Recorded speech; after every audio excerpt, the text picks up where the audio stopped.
I was super depressed when I was in 5th, 6th, 7th, 8th, and I'm still dealing with depression now. I'd say like the thing that shaped my life was when I was a sophomore in high school. I tried to take my own life, and that was really hard. I was just really tired.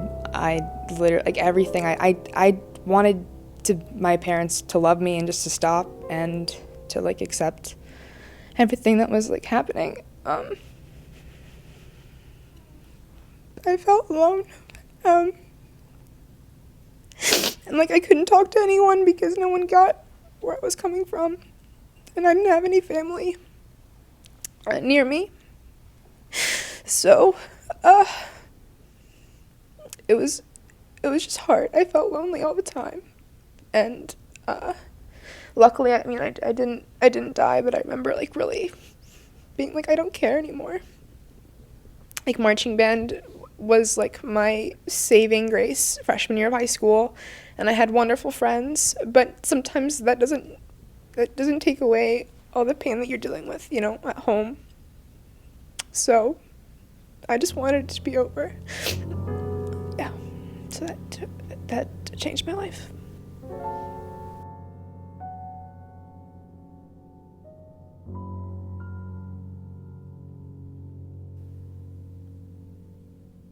When I was a freshman, I was diagnosed with Hodgkin's lymphoma, which is a form of cancer. I'm fine now, which I always feel like I have to say. Everyone's like, and I was in chemo for 6 months. I did radiation for 2 months. And it was something that sort of like, I had a personality that was very like optimistic, super outgoing, really focused on just like positive, everything's going to be okay. And when you're faced with something that big, you know, you're just like, the only way I could handle it was like, no, everything's fine. We're just going to get through it and it's going to be over and then we'll never think about it ever again, which is not true. And yeah, so then I finished up radiation. It was my last day, and in the same week, my parents, it's not funny, but I'm laughing. My parents got a divorce, which was like, SpaghettiOs. And that was probably my breaking point after like months of being so just like optimistic, not wanting to talk about how I feel, you know, not wanting to say that I was hurting or I was sad or I was really scared or like, you know, normal stuff that happens during chemotherapy, and like also comforting people around me. That was a really big thing. I didn't want anyone to feel uncomfortable. And a lot of the times when you're going through, you know, like, especially when you're young and you're going through like having a chronic illness, it's scarier for more so for the people around you sometimes. So like I would have my mom's friends come up to me in the grocery store and be on like the brink of tears and just being like, no, it's okay. They're there. Like, I'll be fine. I'm like 15, like bald, like in a grocery store, like, everything's going to be okay. Like to like a 45-year-old woman. So it was interesting, like, just making people feel comfortable for so long, and then finally having this like being like, finally it's over, like I can just be normal now, and having this huge other big life event happen like right after it. There was like no breathing room. It was just like ta-da, that I was really done making people feel comfortable around me. And I'm not saying that like right after that everything was perfect and I like, you know, saying how I felt and like was super cool and like edgy about it. It was really a challenging process to sort of like say how I was feeling, be open about what was going on, like not care about what people thought of me. It's, you know, really big things that you have to tackle and takes a really long time. It's stuff I'm still working on. So I just remember moments like the first day I went to school without a wig on, and it was like probably 2 weeks after my parents told me they were getting a divorce, and one of my substitute teachers was like, oh, is that some sort of like fashion statement you got on there? And I just looked at him and I was like, you know, like before I would have been like, oh, no, it's not, like, never mind, and like go back to my work. But I was like, no, actually I had cancer, and I'm out of it now. I just finished radiation and now my hair's growing back, but it fell out before because I had cancer and I was probably dying, so that's why I don't have hair. Like, to like this older man, and he was just like, his face like oh my God, like, I can't believe I just said this to her. And like, he was like, at the end of class, like brought me aside and was like, you know, I know people who have cancer too. And I went, oh, I'm sorry. And then I just left. I was like, cool, bye. So getting, like, having these like pivotal moments of like feeling more comfortable with myself and like being okay with being like, I'm not doing well right now. I feel really sick. I can't go to school. I'm really angry today. Like, I don't want to move. Like, stuff that I wouldn't tell my friends because I was like, they don't want to hear that. They don't want to know. But that's what friends are for, and that's what you have to say. So I'm still working on it, but those were that was a hard time in my life. But it made me, I learned a lot. So as a kid, I was a mixture of that like imaginative Disney is real kid, but I was also like would think about things in a logical way, but like a weird logical way. So one time somebody on the bus told me that the Disney characters weren't real. And my response to them was, of course they are. Why would somebody wear a fursuit in Florida in the summer? You'd get way too hot. So that was my thought back then, was that obviously like it's so hot there. Why would people wear that? So it's kind of the interesting mix. Otherwise, like, I always think that, like, with my personality and how much, like, I'll believe in things, that there would be, like, a big moment with, like, finding out that the characters aren't real or finding out that, like, Santa isn't real and that kind of stuff. But I think with the Disney characters, my parents kind of, like, tricked me into finding it a good thing because they were telling me that someday I could play a Disney princess. So when I realized they weren't real, I was like, wait, but it can be me then. Part of me feels like I'm almost betraying my country by just being here because I feel my home is Iran. And my culture and my values and my culture and my values are Iran, and I feel like I don't share the same values as Americans, and I feel very out of place, and I feel like I need to do my country right as a representative of Iran and being in America. I need to show that whatever negative views or stigmas Americans might have against Iran, it's wrong because we're people just like everybody else, and we, even though we come from two different places, we all damn, this is hard. Damn. My ethnicity played a complicated role growing up. I definitely knew that I was different. I didn't look like everyone else, and my parents didn't hide that I was adopted, but I very much was well integrated into my family. It was something to be celebrated, just kind of that racial diversity. But I actually distinctly remember, I guess, one of those moments where I really knew I was different. I was probably 3 or 4, and I was just hanging out in the neighborhood, and there was a young girl down the street who I used to play with, and she, like most of the people in the neighborhood, were white. And I remember coming up to her, and I guess her family was having like a backyard party, and I went to see if she could play, and she looked at me and said, "You can't come here. This party is only for white people." And I think that was really shocking for me as a child because I hadn't really had to confront that before because, again, I did live in an insular environment, and as a child, you're not really talking about things like race. And then I started to kind of realize that I was different and started to really take in the looks that people would give me in public when I was with my family, the whole question of, oh, who are your parents? Those are your parents? And I think one of the hardest things as a child was when people would ask me, who are your real parents? Because that's just a question I couldn't answer. I always knew I was adopted. My mom used to buy those really cheesy books. I don't know if anyone has ever had these, but like about puberty and stuff. The parents buy those like puberty books. Well, mine were about adoption. So I always knew I was adopted and that I had a birth mom. And I was always interested in knowing about my birth mom. I didn't really care about my birth father, but definitely about my birth mom. I think when I was about 15 or 16, I found out that I'm Irish. Like, her family is Irish. So, I mean, clearly I have the freckles and the very pale skin, but it was a cool thing to learn about myself. And I feel like every year I learn a little bit more about my birth mom and who she is, and I hope one day to find her. I tried to reach out to her a couple years ago, but I didn't get a response. So I'm trying, but I figured I'd wait till after college because it's kind of a hard process. He never cared about me, and he, like, when he did want to play with his little dolly, he would take me off the shelf and play with me and then just put me back up there and not think very much. He also isn't responsible as a parent in a legal sense. He's never looked out for me financially, and I it's not about the material things. It never has been. He's always tried to bribe me, or if he takes something away from me, he thinks he's gonna teach me a lesson or something. But it has nothing to do with that. It has to do with the fact that him and his now ex-wife, my stepmom, evil stepmothers are real children, beware, they were very emotionally abusive, caused a lot of stress, were very neglectful when it mattered most, and he just kind of dragged me around that to the point where it's like I wasn't even there, that I wasn't his kid. Because I think about the way that my mom and my stepdad treats me,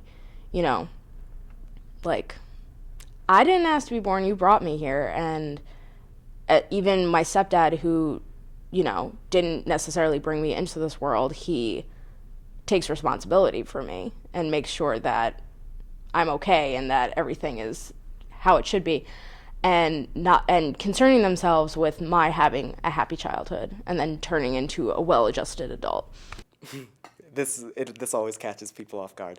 But the school I went to, Dillon Academy, which is this really old school that was built in the 1800s in Burlington, New Jersey, one of the oldest towns in New Jersey, I graduated with a class of 23 people, and I went there since kindergarten all the way through 12th grade. And the group of friends I've had growing up since kindergarten are one of my closest group of friends now. So I would say one of the most innocent moments I have is the collection of the experiences with them. Just growing up at that school in such a close-knit group, it's family, that's what it is. It would probably be accurate for me to say I was around my friends more than I am around my brothers. That's completely true. Well, it usually starts waking up early when we're all asleep and my mom starts driving. And then we gradually wake up and stop for food, which is usually candy. And then once we all eat our candy, there's a pretty big sugar high, which leads to slapping and physical brotherly fun and all that stuff. And then anger from the front seat because they're trying to drive. And then slowly we crash and sleep some more. And then we wake up and do it again with our dad driving. It's just a repeating, relentless cycle of good times. I've experienced in my own life mild prejudices. I can see it in people's eyes sometimes, especially with older people, where I'll start talking and just because of the pitch of my voice or if I'm a little too emphatic, it can get shut down. And that's been a huge point of frustration for me. And I found in my own behavior, I kind of start to not over-assert myself, but sometimes I might have a tendency to overtalk or interrupt because I want to make sure my voice is being heard. I think that's been a pretty consistent thing for me is I want my voice to be heard when I have ideas. And so on one standpoint, you always have to kind of mitigate that in between when is it your time to talk and when is it your time to listen.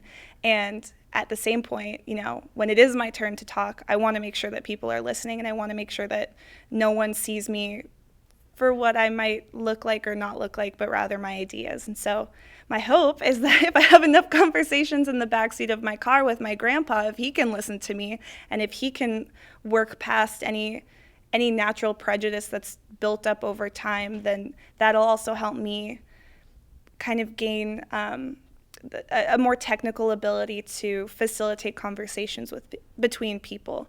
So that's my hope. But it feels even weird to talk about because I know that I'm so lucky and that any issue I'll run into won't be experienced by a lot of other young women or non-gender conforming individuals or men or anyone. There are a lot of just prejudiced fucks out there. When I lived in Nairobi in 2013, we had a terrorist attack on one of the malls right near my house, 5 minutes away from my house, and I was in school. Everyone was in school, and we had like this huge event. And then I was going home to a friend's house, and I got a call from like my parents that like I shouldn't be going like this usually way I go home, so I shouldn't take a taxi or anything.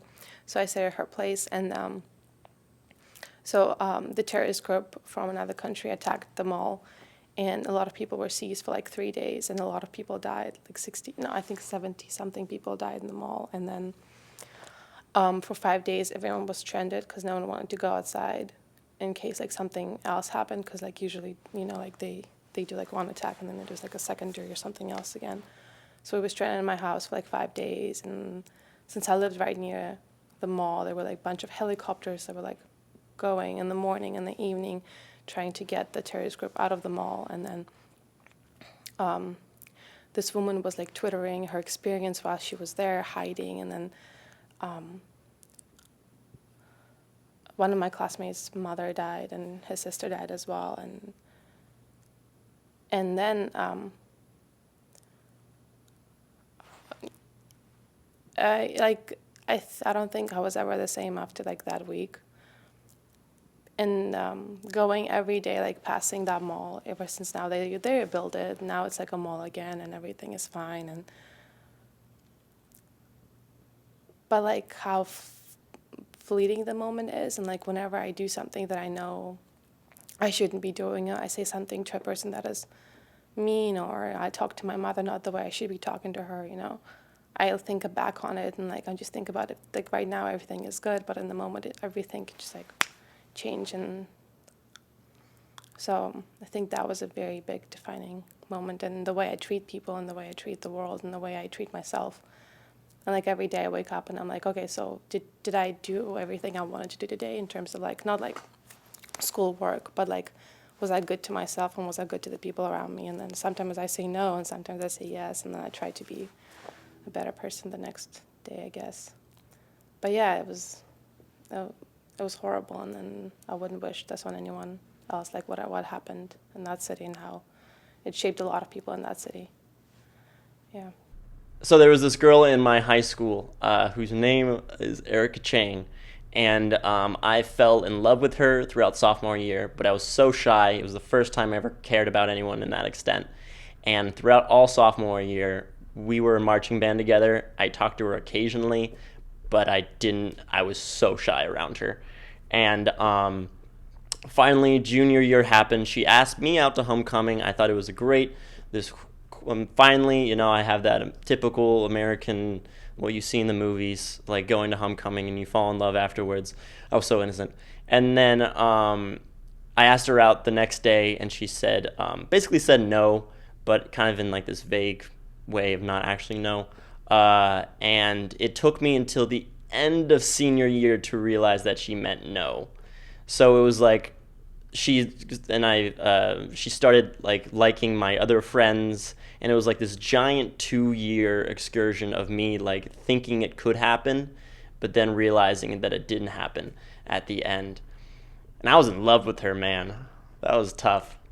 But my biggest inspiration is my mom. I don't know, like I miss her so much right now.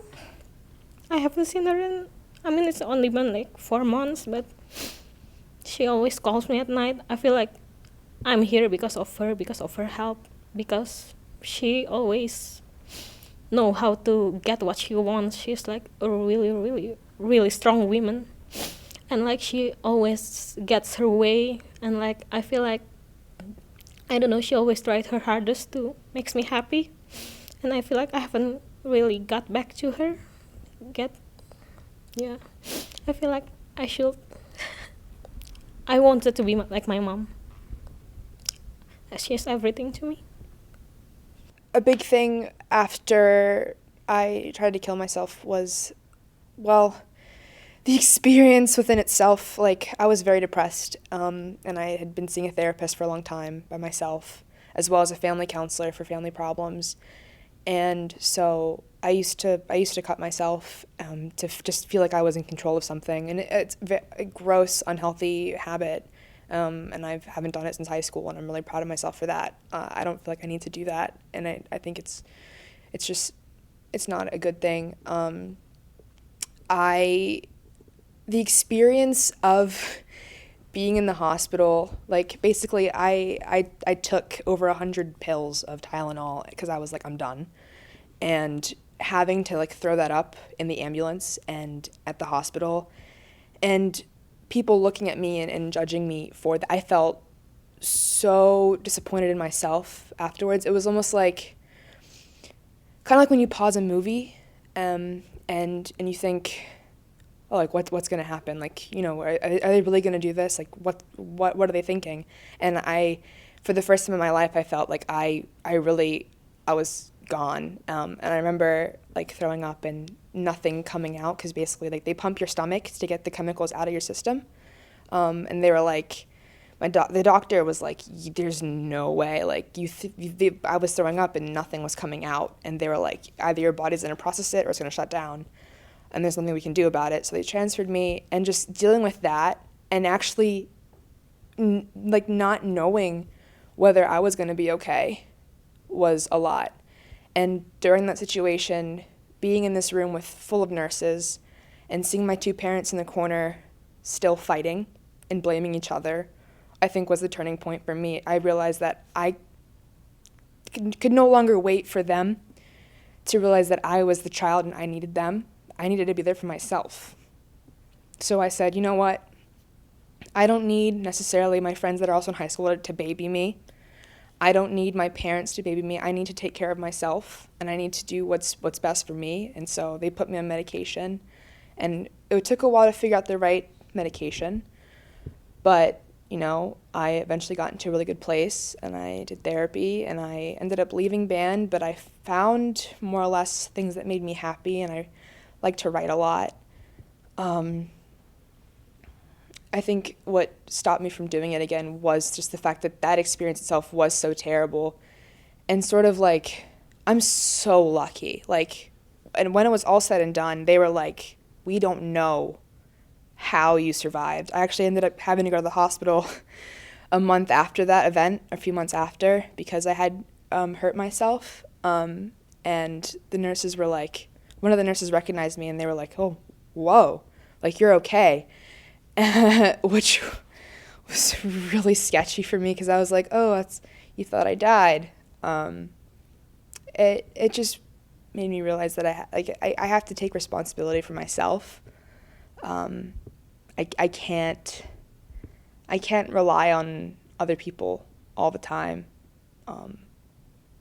Yeah. I'm really inspired by a lot of people in my life. I'm trying to think of, this isn't ranked at all because that would be silly, but the first person who comes to mind is Amy Sedaris, which sounds really strange. She was in this TV show called Strangers with Candy. She does a lot of stuff with, like, she has all these craft books now. She's like a very strange woman.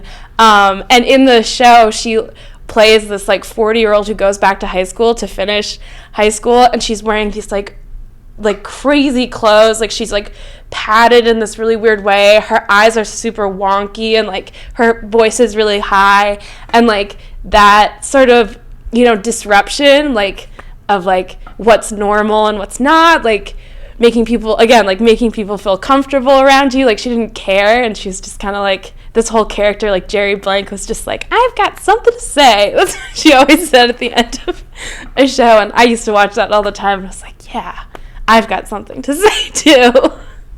And then, of course, this is in no order because I don't know if my mom will watch this, but my mom is a huge inspiration as well. I don't want to rank Amy Sedaris or Jerry Blank for that matter in front of my lovely mother, but she's so smart and just so, I don't know, like, just so, like, driven in a really admirable way. Sometimes, like, for the worst. Like, one of the things about, like, going through chemo was that it was helpful, but also, you know, at the end kind of challenging. Like, her whole thing was, she always says this too, it's really annoying. She's like, be like a shark, keep swimming even when you're asleep. You gotta keep going, gotta keep moving. Like, you just gotta keep going through it, and then it's over. Which was helpful, like, during it, like, well, it's gonna be over, I'm gonna keep going. But then at the end, you're sort of like, wow, I didn't even, like, process any of the emotions or, like, physical pain that came along with this. But even though, like, that's, like, a form of survival that I'm really, like, happy that she taught me, like, pushing through things. Oh, man. Oh, boy. And she's really funny and, like, I don't know, she's a good mom. And maybe she doesn't she's a little severe. She was like a rowing coach, and all my friends would be like, your mom's really mean. And I'm like, I mean, yeah, but she's also awesome. And it's things like she may yell or be short sometimes, or have really frank conversations that are important, but she'll do stuff I don't know, wipe snow off of my car in the morning, or make me breakfast. And it's I don't know, she's just great. These actions, showing love through action, she's super cool. Or whatever. I don't know, she's okay, I guess. Wow, I really love my mom. Oh man.